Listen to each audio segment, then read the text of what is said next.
Malgré les conséquences dévastatrices, avec des estimations allant jusqu'à 6 millions de morts depuis la fin des années 90, le conflit en RDC reste largement ignoré par les médias internationaux. Pourquoi? Peut-être parce que les grandes puissances y trouvent des intérêts géostratégiques et économiques. Peut-être parce que certaines multinationales profitent des minerais extraits dans des conditions inhumaines. Ou alors parce que l'instabilité persistante permet de perpétuer l'exploitation sans véritable reddition des comptes. Pendant ce temps, des enfants travaillent dans des mines, des femmes subissent des violences extrêmes et des villages entiers disparaissent sous les attaques de milices.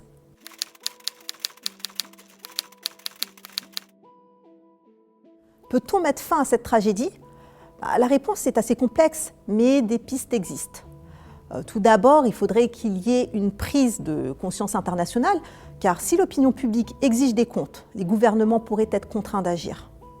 Il pourrait y avoir aussi des sanctions ciblées. Les pays et les entreprises impliquées dans l'exploitation illégale des ressources congolaises devraient être tenus responsables. Il pourrait y avoir aussi un soutien accru aux initiatives locales. Il y a des activistes congolais qui se battent pour la justice et qui ont besoin d'un appui concret pour faire face aux puissances en présence. Le Congo ne manque pas de richesses, mais il lui manque la paix et la justice.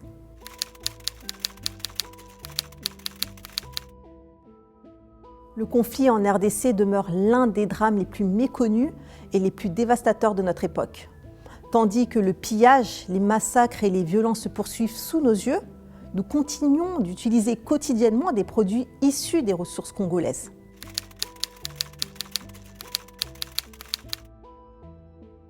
Alors, avons-nous un rôle à jouer? Pensez-vous que le monde finira par s'intéresser réellement à la tragédie congolaise?